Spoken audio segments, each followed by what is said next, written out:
உங்களுக்கான வார்த்தை. வேதத்தை திருப்புங்க.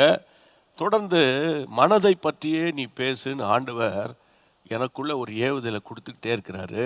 மனது அல்லது மைண்டு அப்செட் ஆகி போச்சுன்னா ஒரு வாகனமே அப்செட் ஆன மாதிரி இல்லை, மைண்டு தான் ரொம்ப ரொம்ப முக்கியமாக இருக்குது லைஃப்பில். மைண்டு மாத்திரம் ஃப்ரெஷ்ஷாக இருந்துச்சுன்னா எந்த போராட்டத்தை வேணுமானால் நீங்கள் நான் எல்லோரும் சமாளிச்சிருப்போம். மைண்டு அப்செட் ஆகிட்டுன்னா எல்லாமே டோட்டலாக அப்செட் ஆயிரும்.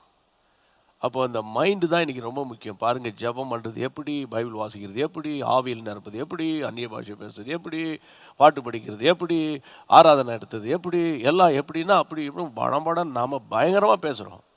ஆனால் மைண்ட் அப்செட் ஆகி இந்த மைண்டு அப்செட் ஆகிறது தான் டிப்ரெஷனுக்குள்ளே போகிறதுக்கு வழிவகுத்து.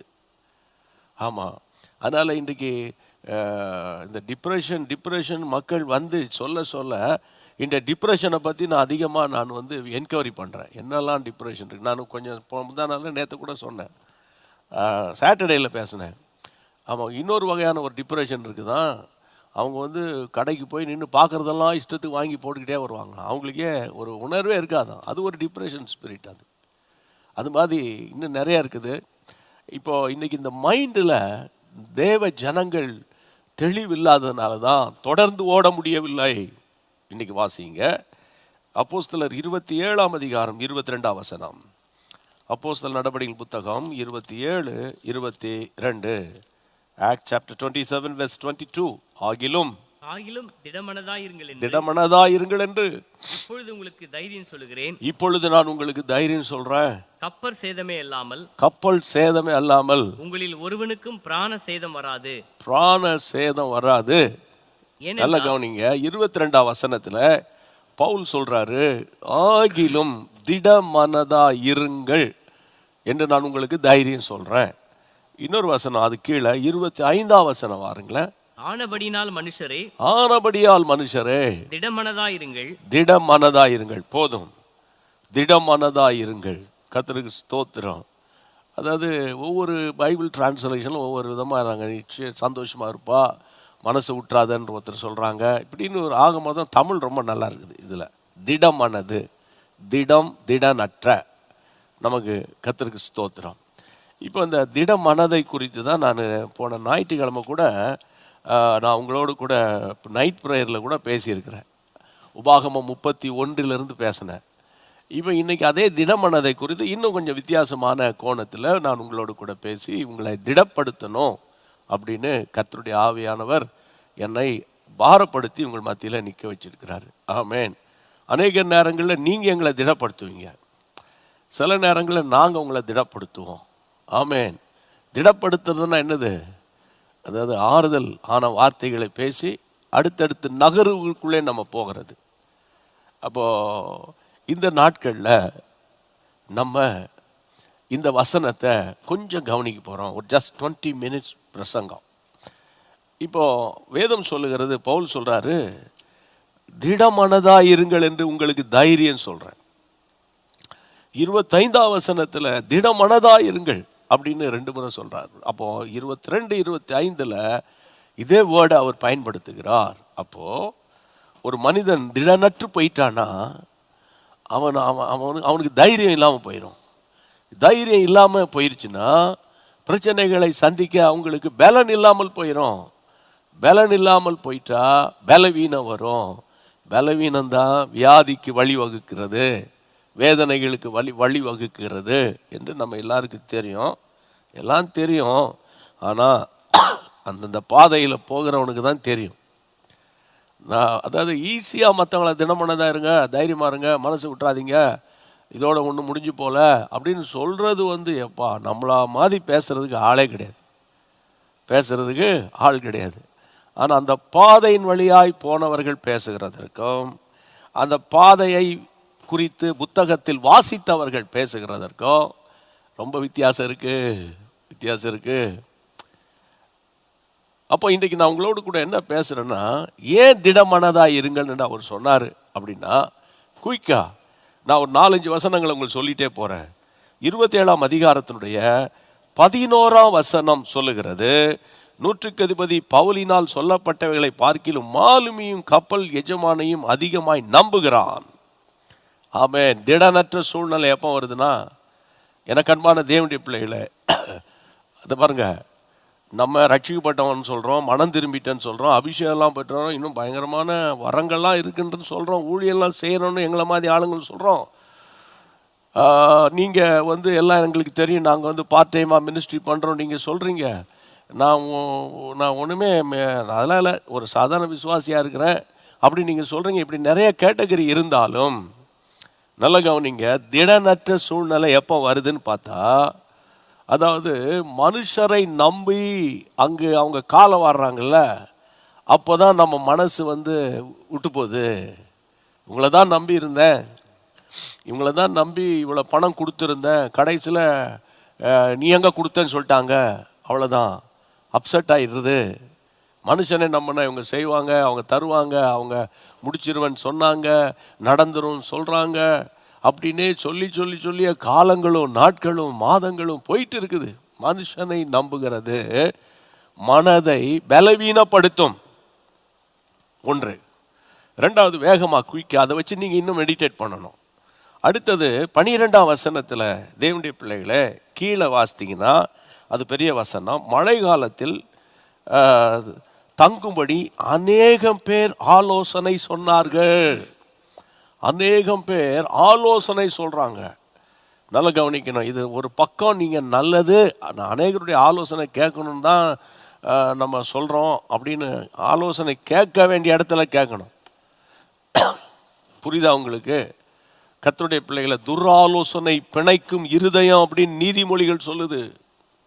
ஆமாம், கர்த்தருடைய பிள்ளை, அகித்தோப்பேலின் ஆலோசனை பைபிளில் இருக்குது. ஒரு காலத்தில் தாவீதுக்கு ஆலோசனை கொடுத்து கொண்டிருந்த அதே அகித்தோப்பேல் டபார்னு சூழ்நிலையில் நம்ம இந்திய அரசியல் கட்சிக்காரங்க தேர்தல் சூழலில் அங்கே இங்கேயும் மாறுறது மாதிரி டபார்னு என்ன பண்ணிவிட்டான், தகப்பனோடு கூட இருந்தவன் மகனோடு கூட சேர்ந்து மகனுக்கு ஆலோசனை கொடுக்க போயிட்டான். அகித்தோப்பேல் இருக்குல்ல உங்களுக்கு. அப்போது இந்த நாட்களில், அதாவது எப்போ மனசு திடனற்று போகுதுன்னா, ஒன்று மனுஷரை நம்புகிறது, ரெண்டாவது தேவனுடைய பிள்ளைகளை எல்லாருடைய ஆலோசனை கேட்குறது. சில என்னை பொறுத்தவரை நான் சொல்கிறேன், இந்த கவுன்சிலிங்கில் போய் ஜனங்களுக்கு வரவங்களுக்கு குடும்ப பிரச்சனையில் பேசும்போது அவங்க இப்படி சொன்னாங்க, அந்த பாஸ்டர் சொன்னார், அந்த இவேஞ்சலிஸ்ட் சொன்னார், அவங்க தான் சொன்னாங்க, இவங்க தான் சொன்னாங்க, இவங்க தான் சொன்னாங்க. நான் கேட்பேன், சொல்கிறவனுக்கு, அதாவது சொல்கிறவங்க சொல்லித்தான் இருப்பான், கேட்குறவனுக்கு உங்களுக்கு ஊர் எங்கே போச்சு, உங்களுக்கு எங்கே அறிவு போச்சு?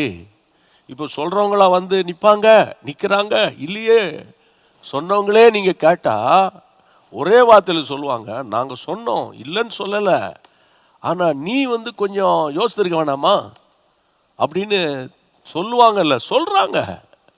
சொல்கிறாங்க குறிப்பாக கல்யாண விஷயங்களில் சொல்லுவாங்க. ஆமாம் தெரியுது அப்படின்வாங்க. கடைசியில் ஏதாவது நல்லதுன்னா நான் தான் பண்ணேன்னுவானுங்க. அது எங்கேயாவது குளறுபடின்னு சொன்னால் அது அவங்க அவசரப்பட்டாங்கன்னுவாங்க, ஏதாவது ஒன்று சொல்லுவாங்க. இன்றைக்கி நான் உங்களுக்கு என்ன சொல்கிறேன் பிரியமானவர்களே, அநேகருடைய ஆலோசனைகள் மனுஷீக ஆலோசனைகள். மொத்தத்தில் நம்முடைய ஆண்டவர் ஆலோசனை கர்த்தர், அவர் கொடுக்குற ஆலோசனை மனது திடப்படும். ஆனால் மனுஷனுடைய ஆலோசனை மனது, அதாவது இருக்கிற நம்பிக்கையும் இருக்கிற தைரியமும் அற்று போயிடும். சில மோட்டிவேஷனல் ஸ்பீக்கர்ஸ் இருப்பான், அது வேறு கேட்டகரி, அதை பற்றி நான் இப்போ பேச வரல. அந்த நேரத்துக்கு உங்களை ஆச்சா பூச்சான்னு சொல்லி யூயின்னு சொல்லி எல்லாமே உன் கையில் தான் இருக்குது, நீ அதை பெற்றுக்கொள் இதை பெற்றுக்கொள், கர்த்தர் உனக்கு அதை தருகிறேன் என்று சொல்லுகிறார் அப்படின்னு சொல்லவெல்லாம் ஓஞ்சி போயிட்டு தான் இருக்கிறானுங்க. ஏன்னா கடைசி காலம் எழுப்பதில் இந்த ஆவியெல்லாம் அடி வாங்கிடும். அப்போது கர்த்தருடைய பிள்ளைகளை, நம்ம எந்த ஒரு மனுஷனையும் எமோஷனுக்குள்ளே கொண்டு போகக்கூடாது. அதனால் தேவனுடைய வசனத்துக்கு நேராக ஜனங்களை நடத்தணும். ரைட். மூணாவது என்னென்னா, verse 14 கொஞ்ச நேரத்துக்குள்ளே, இங்கே பாருங்க, கொஞ்ச நேரத்துக்குள்ள என்ன வந்துருச்சு? ஈரோக்கிலிதோன். வாசிங்க. கொஞ்ச நேரத்துக்குள்ளே ஈரோக்லிதோன் என்னும் கடுங்காற்று அதில் மோதிற்று. கடுங்காற்று மோதுகிறது. கொஞ்ச நேரத்துக்குள்ள ஏன் சொல்றாங்க அப்படின்னா, அதுக்கு 13ஆம் வசனத்துல தென்றல் மெதுவாக இருந்தபடினால் நாங்கள் விரும்பினது கோரினது கூடி வந்தது என்று எண்ணினாங்களாம். அந்த தென்றல் கொஞ்சம் ஸ்மூத்தாக போகுது. நம்ம நினச்சதெல்லாம் வாய்க்குதுப்பா. நமக்கு எப்போவுமே தென்றல் தான் பிடிக்கும். தென்றல் டெய்லி அடிச்சுக்கிட்டே இருக்கணும். அப்போ தான் நினச்சதெல்லாம் நடக்கும், நினச்சதெல்லாம் கிடைக்கும், நினச்சதெல்லாம் வரும். அதான் தென்றல் பிரசங்கம் அதுக்கு பேர். நீ நினச்சதெல்லாம் கர்த்தர் தருவார், நீ எங்கே விரும்புகிறாய் அங்கே போவாய். சரியா? அது தென்றல் பிரசங்கம். குறிச்சிக்கோங்க, அது என்ன பிரசங்கம்? தென்றல் காற்று பிரசங்கம். நல்லா புரிஞ்சுக்கோங்க. தென்றல் அடிக்கிறது என்று நினச்சோன்னா தாங்கள் விரும்பினது அவங்களுக்கு கிடைச்சிட்டு, அந்த வசனம் அப்படி தானே சொல்லுது. கர்த்தர் எவ்வளோ அழகாக கை கூடி வந்ததென்று எண்ணினார்கள். ஆனால் அதற்குள்ளாக கொஞ்ச நேரத்துக்குள்ள ஈரோ கிளிதான் ஒன்று எழும்பி வந்து, அதற்கு பைபிள் சொல்லுது கடுங்காற்று மனதை, அதாவது கர்த்தருடைய பிள்ளைகளை திடனற்று போகக்கூடியது கடுங்காற்று. அன்றைக்கு இயேசு படகில் போகும்போதும் இயேசு இருந்த போதும் இந்த கடுங்காற்று ஒரு வழி பண்ணிச்சு. ஆனால் சீஷர்கள் இயேசு கூட இருக்கிறாரப்பா, கடுங்காற்று வந்தான்ன, தென்றல் காற்று வந்தான்ன, சூறாவளி இருந்தான, சுழட்டி அடித்தா என்ன, என் மீட்பர் உயிரோடு இருக்கிறார் அப்படின்னு நம்ம சொல்கிறோம் இல்லை, நம்ம சொல்லிக்கிட்டு இருக்கிறோம். அப்போது அவங்க ஐயரே மடிந்து போகிறோம், உமக்கு கவலை இல்லையா? அப்போ கடுங்காற்று படுத்துகிற பாடு. இப்போது இன்றைக்கி நம்ம குடும்பங்களில், நம்முடைய பிஸ்னஸில், நம்முடைய பர்சனல் லைஃப்பில் சில கடுங்காற்று வருது. அப்போ தான் நம்முடைய இருதயம் திடனற்று போகிறது. சரியா? திடனற்று போகிறது. அப்புறம் 15 verse 15 அடுத்த வசனம், கப்பல் அதில் அகப்பட்டு கொண்டு வாசி சீக்கிரம் வாசி. காற்றின் போக்கிலே கொண்டு போகப்பட்டு, காற்றுக்கு எதிர்த்து போக கூடாதபடியால் காற்றின் போக்கிலே கொண்டு போகப்பட்டோம். கடுங்காற்றினுடைய பாதிப்பு அதில் இருக்குது. 15ஆம் வசனத்தில் கடுங்காற்று வந்தால் என்ன பாதிக்கும்னா, நம்ம ஒரு டிசிஷன் வச்சுருப்போம் ஃபேமிலியில், நம்ம ஒரு ப்ரேயர் பாயிண்ட் வச்சுருப்போம். சரியா? நம்ம ஒரு டிசையர் அல்லது ஒரு டிட்டர்மினேஷன் இல்லையா வச்சுருப்போம். ஆனால் இந்த கடுங்காற்று என்ன பண்ணுது? வசனம் சொல்லுகிறது காற்றுக்கு எதிர்த்து போகக்கூடாதபடி. காற்று எதிர்க்க முடியல, ஏன்னா கடுங்காற்று அப்படி கடும்பாடு படுத்துது. வசனம் சொல்லுகிறது காற்றின் போக்கில் போயிட்டோம். எங்கே போனோமோ என்ன கதியாகுமோ தெரியல. ஒரு சகோதரி சொன்னாங்க, எனக்கு ஒரு மாதிரி மைண்ட் அப்செட் ஆச்சுன்னா காரை ஓட்டிகிட்டு போயிட்டே இருப்பேன். எங்கே போகிறேன்னா அது போகிற போக்கில் போகணும். அதுக்குள்ளே நான் டீசல் எவ்வளோ செலவாகும், எவ்வளோ டைம் வேஸ்ட் ஆகும் அப்படின்லாம் நான் யோசிக்க ஆரம்பித்தேன். ஆனால் டீசலை பற்றியோ டைமை பற்றியோ அவங்க போகிறேன், ஏன்னா அவங்க மைண்டில் ரொம்ப அப்செட் ஆகிருக்காங்க. எவ்வளோ பாதிப்பு ஏற்படுத்துது பாருங்கள். காற்றின் போக்கில் இன்றைக்கி நிறைய பேருடைய மனதை இன்றைக்கி ரீட் பண்ணணும். அதான் இன்றைக்கி ஊழியர்களாகி எங்களுடைய கர்த்தர் எங்களுக்கு சொல்கிற காரியம். இன்றைக்கி ஒரு சர்ச்சுக்கு வரோம், எப்போ பார்த்தாலும் கர்த்தர் தருவார் சொல்லிடுறோம். அவங்க அடுத்த வாரம் கேட்பாங்க, தரேன்னு சொன்னாரே பாஸ்டர், நீ கேட்கலன்றோம் டபார்னு. ஆமாம், அவன் தான் கேட்க முடியலையா, என்னால் ஜெபிக்க முடியலன்னு தானே வந்திருக்கிறான்.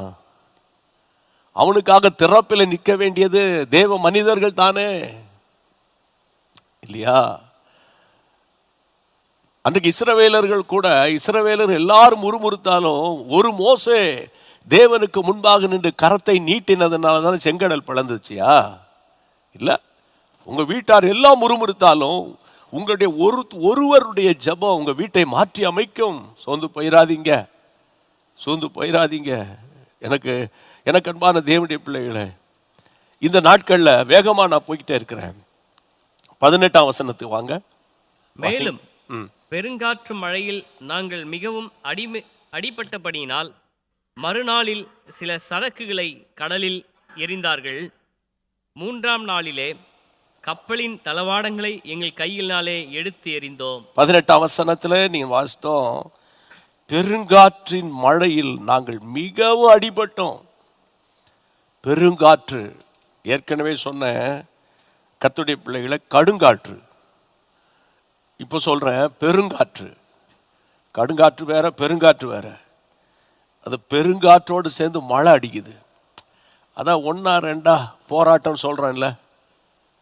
ஒன்று அதாவது நம்மளுடைய டே டு டே லைஃப்பில் டெய்லி பிரச்சனைகளை பார்த்துக்கிட்டே இருந்தா, நம்ம பிரச்சனைகளோடையே வாழ்ந்துக்கிட்டு இருந்தா, கர்த்தருடைய பிள்ளைகளை எப்போதாயா நம்ம நிம்மதியாக இருப்போம், எப்போதாயா நான் சமாதானமாக இருப்பேன் அப்படின்னு இன்னைக்கு தேவ பிள்ளைகள் கேட்குறாங்க. நீங்கள் கேட்டுக்கிட்டு இருக்கலாம். ஆனால் ஒன்று, நான் உங்களுக்கு இதனுடைய ரெமிடியை சொல்லி தான் முடிப்பேன். கர்த்தருடைய பிள்ளைகள், இந்த பெருங்காற்றினுடைய போராட்டம் என்னன்னு கேட்டால், வசனத்தில் நம்ம வாசித்தோம், நாங்கள் அடிபட்டபடியால் மறுநாளில் சரக்குகள் எல்லாம் கடலில் எரிந்தோம். ஆமாம், அவங்களுடைய பொருட்களெல்லாம், சரக்குகள், அவங்களோட கூட கொண்டு போக வேண்டிய பொருட்கள் எல்லாம் லாஸ் ஆகுது. பெருங்காற்று இழப்புகளை கொண்டு வருகிறது. குடும்பத்தில் இழப்பு இல்லை, இழப்பு, பொருளாதார இழப்பு, ஏன் உயிரே போகுது, இழப்பு, சரியா, ஈடுகட்ட முடியாத இழப்பு. அப்போ மனது திடனற்று போயிடும். அதெல்லாம் போகாது, அதெல்லாம் போகாது. நீங்கள் வேணால் போவீங்க, நீங்கள் போவீங்க. ஏன் தெரியுமா? இன்னும் அதில் பாருங்க, 20ஆம் வசனம், நம்பிக்கை அற்றுப்போன சூழ்நிலை சொல்லியிருக்குது. நம்பிக்கை அற்றுப்போன சூழ்நிலை 20ஆம் வசனத்தில், இனி தப்பி பிழைப்போம் என்ற நம்பிக்கையே இல்லாமல் போயிடுச்சு. ஆமாம், வேலை போயிடுச்சு இல்லை, ஆமாம். இப்போ பாருங்க, இன்றைக்கி அதாவது இங்கே பாருங்கள், டிவோர்ஸ் பண்ணிட்டு போயிட்டான். எப்போ டிவோர்ஸ் பண்ணுறான்? 60 வயசு, 60 வருஷம் கல்யாணம் பண்ண போகிறாங்க. இல்லை, 2 மாதத்தில் டிவோர்ஸ் பண்ணுறான், 3 மாதத்தில் டிவோர்ஸ் பண்ணுறான். அந்த குடும்பம் தவிக்குது. அப்போது நல்லா கவனிங்க தேவனுடைய பிள்ளைகளே. அப்போ அவள் ஒரு 23 வயதிலேயே அவள் ஒரு விவாகரத்து பண்ண ஒரு பெண்மணியாக மாறுறா. அப்பாவுக்கு பிடிக்குமா? அம்மாவுக்கு பிடிக்குமா? ஆனால் நம்ம சொல்லுவோம், என்ன சொல்லுவோம்? புருஷன் உயிரோடு இருக்கும்போது நீ கல்யாணம் பண்ணக்கூடாதுன்னு. கரெக்டு. ஆனால் இந்த சூழ்நிலையில் இப்போ சில பேர் நிறைய இதில் நிறைய போராட்டங்கள் இருக்குது. அந்த வேதனை அந்த தாயும் தகப்பனையும் ராத்திரி பகலும் வாட்டி வதைக்குது. அதை நான் ஃபீல் பண்ணி பேசிக்கிட்டு இருக்கேன். இப்போது அதே போல் தான் அந்த ட்ரக்கு பிள்ளைங்க, அதுபோல் தான் கீழ்ப்படியாத பிள்ளைங்க. இப்போல்லாம் வீட்டை விட்டு போயிட்டான், எங்கே போனானே தெரியல அப்படின்னு கதறி அழுகிற தாய் தகப்பன்மார்கள் இல்லையா? சபையில் இதெல்லாம் பற்றி பேசுறதுக்கு அங்கே time, we have no time to preach in 1 hour. 1 மணி நேரம் கிடையாது, 45 மினிட்ஸில் நம்ம முடிச்சிடணும். அப்புறம் வெளியே பார்க்கிங்கில் 1/2 மணி நேரம் இருப்போம், காஃபி குடிச்சிக்கிட்டு ஒரு 1/2 மணி நேரம் இருப்போம். இதுக்கு இந்த சபைகள்லாம் செத்துப்போன சபைகள். ஆமாம், கமிட்டி மெம்பர்ஸ் யாராக இருந்தால் பதிவு பண்ணிக்கோங்க. இந்த வார்த்தை யூடியூப்லேருந்து எடுத்து வச்சுக்கோங்க. அந்த அப்படியே எடிட் பண்ணி உங்கள் பாஸ்டர்கிட்ட, உங்கள் பிஷப்கிட்டலாம் காட்டுங்க. வேறு என்னத்தை நான் சொல்கிறது? அப்போ எனக்கு அன்பான தேவனுடைய பிள்ளைகளே, அப்போது கடைசியாக பாருங்கள், 21 சொல்லப்பட்டிருக்கிறது, அநேக நாட்கள் அவர்கள் போஜனம் பண்ணாமல் இருந்தபோது. அப்போது ஒரு நாள் இங்கே பாருங்கள், ஒருவேளை சாப்பிடனாலேயே முகமெல்லாம் ஒரு மாதிரி ஆகி சுகர் லெவல்லாம் குறைஞ்சி போயிருச்சின்னு சொல்கிற ஆட்களே இங்கே பாருங்க, அநேக நாட்கள் உணவின்றி பிரயாணம் பண்ணுறாங்க. மனது திடமாக இருக்கும்? மனதில் திட நம்பிக்கை இருக்குமா? இருக்காது. நீங்கள் அவிசுவாசமாக பேசாதீங்க. உங்களை மாதிரி ஏகப்பட்ட ஆட்களை பார்த்துட்டு தான் நான் நிற்கிறேன். எனக்கு அன்பான தேவனுடைய பிள்ளைகளே, இப்போ இதுவரைக்கும் திடனற்ற சூழ்நிலையை பேசினேன். இப்போ அடுத்தது கர்த்தருடைய பிள்ளைகளை, நான் எப்படி ஐயா திடப்படுறது? 27, 23 அப்போஸ்தலர் 27, 23 என்னை ஆட்கொண்டவரும் என்னை சேவிக்கிறவருமான தேவனுடைய தூதனானவர் இந்த ராத்திரியிலே என்னிடத்தில் வந்தார். கையவை தலையிலையா சொல்லுங்க. ஆமாம், தேவ தூதர்களை அல்லது சரியான சொப்பனங்களை அல்லது தெய்வீக நடத்துதல்களை நீங்கள் கண்டுபிடிக்கிறதுக்கு நெருக்கமான பாதையில் தான் சரியான வெளிப்பாடு உங்களுக்கு கிடைக்கும். கம்ஃபர்ட் ஜோனில் கிடைக்காது. அப்படி கம்ஃபர்ட் ஜோனில் கிடைக்குதுன்னா அது பரலோகத்திலேருந்து வர்றது கிடையாது. அமெரிக்காவிலேருந்து டவுன்லோட் ஆகிற டவுன்லோடு ப்ரீச்சிங், அல்லது வேற எங்கேயாவது சிங்கப்பூர்ல இருந்து வேற எங்கேயாவது வந்து டவுன்லோட் பண்ணி அதை வச்சு இவன் பிரசங்கம் பண்ற மாதிரி எடுத்து பேசும்போது, oh what a wonderful thought pastor அப்படின்னு அவனை புகழ்ந்து அவனும் கள்ளன்னு சொல்ல மாட்டான். தான் உட்காந்து ப்ரிப்பேர் பண்ணிட்டு வந்தேன்னு நினச்சிக்கிட்டுமா. அப்போ இன்றைக்கு நான் உங்களுக்கு என்ன சொல்றேன்னு கேட்டா, உங்களுடைய நெருக்கமான பாதையில திடனற்ற சூழ்நிலையில தான் அது உங்களை திடப்படுத்த கர்த்தர் வருவார். கையை வைத்து ஆண்டவரை ஸ்தோத்திரம் பண்ணுங்க.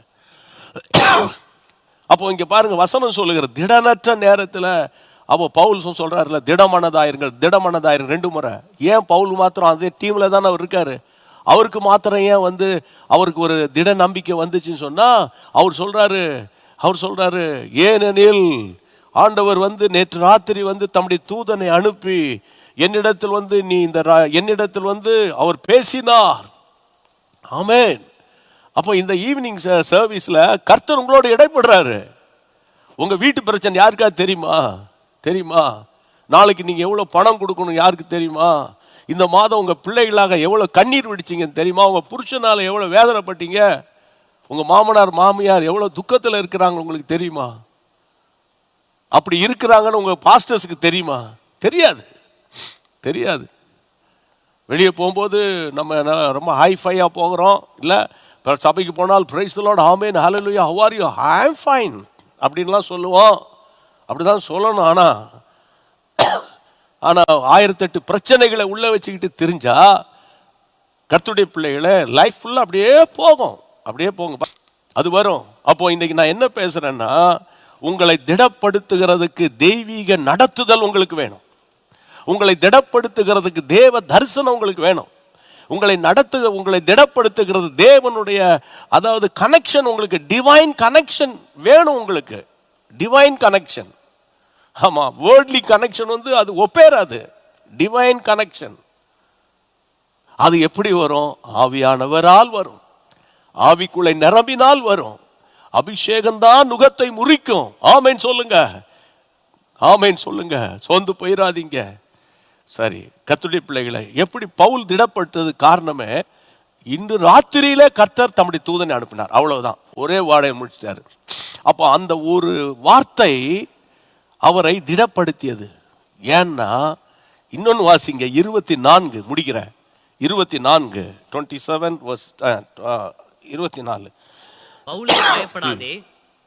பவுலே பயப்படாத, நீ ராயனுக்கு முன்பாக நிற்க வேண்டும். இதோ உன்னுடனே கூட யாத்திரை பண்ணுகிற யாவரையும் தேவன் உனக்கு தயவு பண்ணினார். கையை வைத்து அல்லேலூயா சொல்லுங்க. பவுலே பயப்படாதப்பா, ஏன்னா நீ ராயனுக்கு முன்னாலே நிக்கணும். உன் மேல ஒரு பர்பஸ் இருக்கு, உனக்கு உன் மேல ஒரு தெய்வீக திட்டம் இருக்கிறது. Brothers and sisters, do you understand the word? உங்க மேல ஒரு தெய்வீக திட்டம் இருக்கு. அந்த திட்டத்துக்குள்ள நீங்க போக முடியாதபடி சாத்தான் என்ன பண்ணுவானா, திடனற்றவர்களா மாற்றிடுவான். அவ்வளவுதான், முடிஞ்சது, லைஃபே முடிஞ்சதுடா, இனிமே என்னத்தடா நம்ம அப்படின்ற மாதிரி நானும் நினைச்சிருக்கேன், நீங்களும் நினைப்பீங்க, புரியுதா? ஆனா உங்களை அழைத்தவர், என்னை அழைத்தவர் ஒரு நாளும் கைவிட மாட்டார். ஆமென் சொல்லுங்க. கையை வைத்து சொல்லுங்க. உங்களுடைய எதிர்காலத்தை ஆனா நீங்க பாருங்க, இன்னைக்குள்ள காரியத்தை பார்க்காதீங்க. அது மாதிரி உங்க மேல ஒரு திட்டம் இருக்குது. உங்களை குறித்து, உங்கள் பிள்ளைகளை குறித்து, சரியா, உங்கள் குடும்பத்தை குறித்து, உங்கள் எதிர்காலத்தை குறித்து ஒரு திட்டம் இருக்குது. நீங்க ஊழியர்களோ விசுவாசிகளோ, நீங்க கத்தோலிக்க சபையோ, நீங்க வந்து டிபிஎம் சபையோ, அது இடைப்பட்ட எத்தனை சபைகள் இருக்கு அத்தனை சபையோ, உங்க மேல ஒரு தெய்வீக திட்டம் இல்லைன்னா 144 கோடி மக்கள் மத்தியில் தேவன் உங்களை தேடி வர வேண்டிய அவசியம் கிடையாது. ஜெபம் பண்ணலாமா எல்லாரும்? ஆமென். ஜெபம் பண்ணலாமா எல்லாரும்? எழும்பி நின்று. ஆமா, ப்ளீஸ் டைமை பார்க்காதீங்க. பரிசுத்த ஆவியானவர் இன்றைக்கு உங்க மனதை திடப்படுத்துகிறார். ஆமா, திடப்படுத்துறதுக்கு பவுலுக்கு ஒரு தரிசனம் வந்தது. ஆண்டவர்கிட்ட மட்டும் கேளுங்க, ஆண்டவரே speak to me O Lord, teach me O Lord, guide me O Lord. Hallelujah, hallelujah. சொப்பனத்தை தாரும் ஆண்டவரே, அல்லாவிட்டால் ஆண்டவரே தரிசனத்தை தாரும் ஆண்டவரே, அல்லது உங்களுடைய சத்தம் என் காதுல கேட்கட்டும் ஆண்டவரே.